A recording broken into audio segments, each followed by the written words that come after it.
Hello Internet, so nice to see you. A lot of you have asked me about modal borrowing, that is, how to take chords from different modes, and especially on how to make those chords work. Now, there seems to be a missing piece that nobody explains, and I don't understand why they don't explain that. And this little missing piece is what makes all the difference if a borrowed chord actually works in your chord progression or not. So, put on your thinking hats, and I recommend that you have with you either your guitar or some pen and paper. The concept I'm about to explain, it's not hard at all, and by the end of this video, it will be completely obvious to you. But when you are learning it, you really want to have something to write or something to play on, just to fix your mind on that. I'm gonna show you a lesson where I explain this concept to a student. Ready? Here we go. What are some great ways to apply modal interchange within a chord progression? Basically, modal borrowing is something pretty simple. You're playing, let's say, in the C major scale, and you can use all the chords of C major. I think I have a polka thing going on today. Okay, anyway, we can play all the chords of C major in any order, and it works.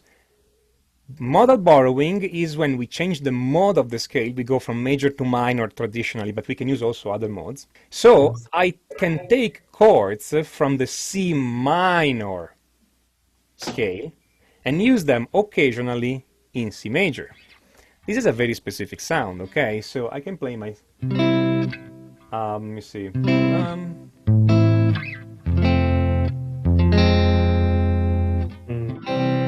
am I playing right now? I'm playing C major, A minor, F major, all from C major, F minor, which I borrowed from C minor, and then I end in C. I could have gone somewhere else. I could have played F major, F minor, G, C, or many other things. Those chords, give or take, tend to sound good wherever you put them. Give or take. But there is definitely a trick to make them sound better and more natural. You want to voice lead them. What do I mean with that? You want to write down the notes of every chord. Okay? And you want to see where those notes go. What do I mean with that? Let's do again the case of F major, F minor, going into either C major or G major, okay? F major, so C, F major, F minor, C major. You guys have heard this one. I mean, it's super, super common. Why it works? It doesn't work just because it's borrowed from C minor. It works for another reason. Because of this. F major has notes F, A, C. F minor has notes F, A flat, C. So the change was going from A to A flat. Right? You lower the third. Exactly. This note is going somewhere. F, A flat, G. Okay. The note wants, when I say that the note wants to do something, it's not a note. It's your brain that wants to hear that, of course, okay? I've been criticized on YouTube because I said that the notes want to do something. Of course the note doesn't want to do anything. This note wants to go down to G.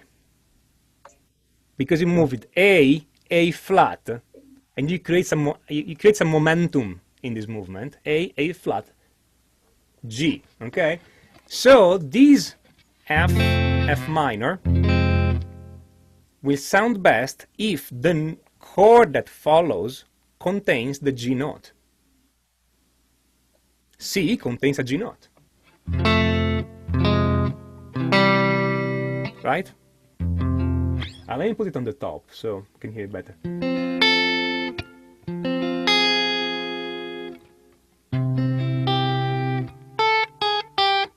Right?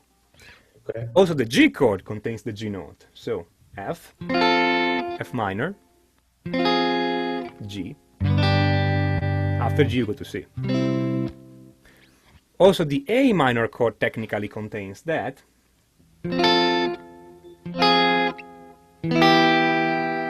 And that can work too. It's a bit stranger because now you have F minor, A, E minor, which is a bit of a parallel motion with all the notes.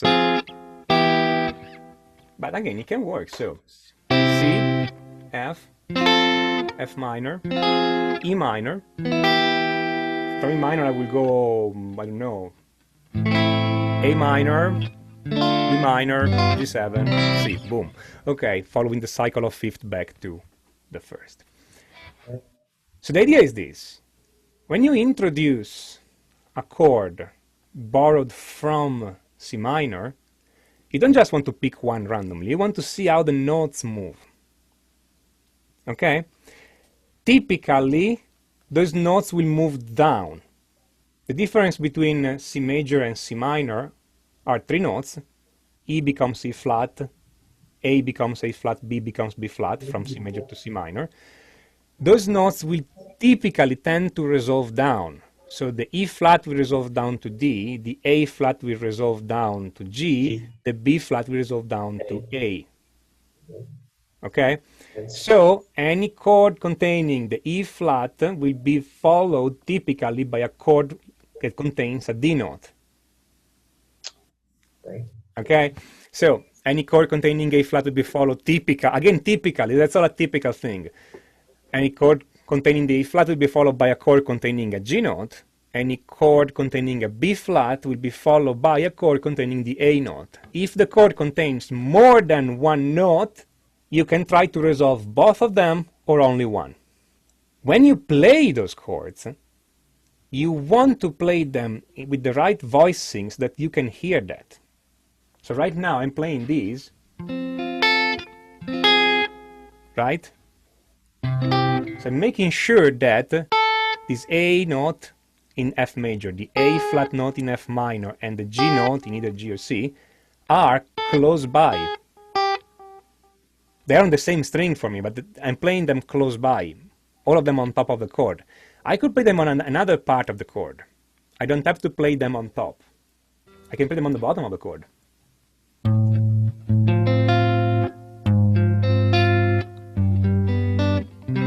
So C, F with the bass of A, F minor with the bass of A flat, G, C, or I can put it in one of the middle voices, okay?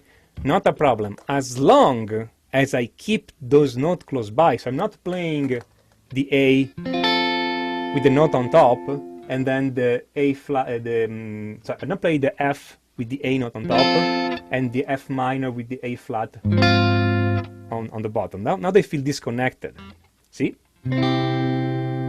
F with the A on top, F minor with the A flat on the bottom. It's disconnected now. Yes. I mean, I like it less.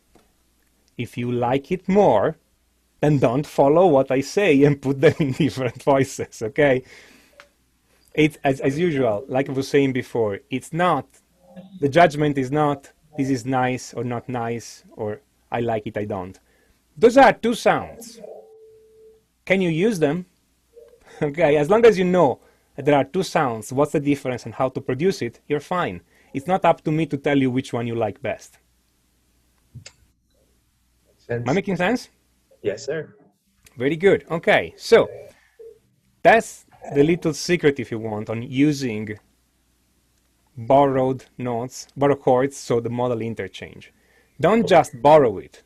Okay. Check what the notes are doing. Check where every note is going when you do the voice leading. Okay? And then play them this way on the guitar or on the piano or on the voice, whatever, on the choir, so that you underline this difference. It's not a hard and fast rule, but it allows you to do more, because if you connect the voices this way, you can there take chords that are further and further away from the key, so you don't borrow them from minor. You can borrow them from Phrygian, say, or even from another key, okay?